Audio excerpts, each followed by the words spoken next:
সেদিনকার একটা পয়সাটা আমি একা খাইনি ভাই, আমাদের দোকানে যারা বড় বড় মানে সবাইকে নিয়ে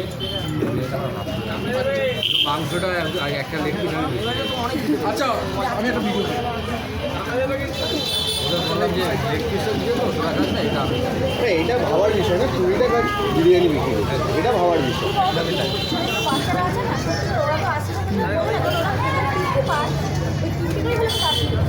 এই চর্চা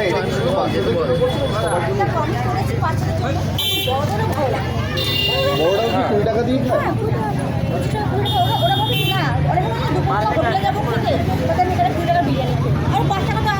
এখন সবজি বা 40-50 টাকা, তাহলে 20 টাকায়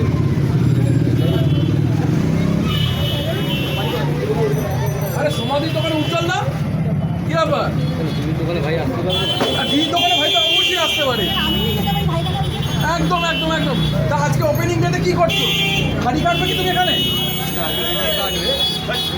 কাটবে আর এই দিদির দোকানটা, এই দোকানটা নতুন দোকানটা ওপেনিং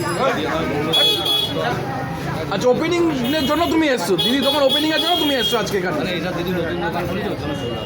আচ্ছা আজকে দিদি 2 নম্বর কাউন্টার খুললো, 3rd কাউন্টার কি খুলছে খুব শিগগিরই? এটাও রহস্য।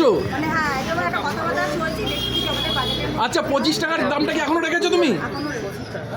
বাহ সুন্দর, তোমার এই কাজের জন্য স্যালুট দিদি। 20 টাকায় বিরিয়ানি, 25 টাকায় বিরিয়ানি। 25 টাকা বিরিয়ানি দেওয়া সম্ভব সেটা একমাত্র সমাধি দেখিয়ে দিচ্ছে। শ্যামনগরের বুকে, জগদ্দল শ্যামনগরের বুকে তুমি দেখিয়ে দিচ্ছ। বিরিয়ানি এখনো পাওয়া যায় না, এখনো দেখা যায় না, কিন্তু এখন দেখা যায় না। ভাইকে 10 টাকা করে বিরিয়ানি বিক্রি করে, সেই ভাইরই 10 টাকা করে বিক্রি করতে পারে, তোমার 2 টাকা করে না করা। জিও আর একাই সব। একাই সব। যে রাধে সে চুলো বাঁধে, যে দুর্গা সে কালী। জিও সাবাস কাকি কাকি।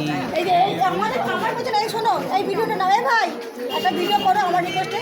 এই ভাই এই বাবাগুলোকে এই যে প্রত্যেকটা তোরা দিঘায়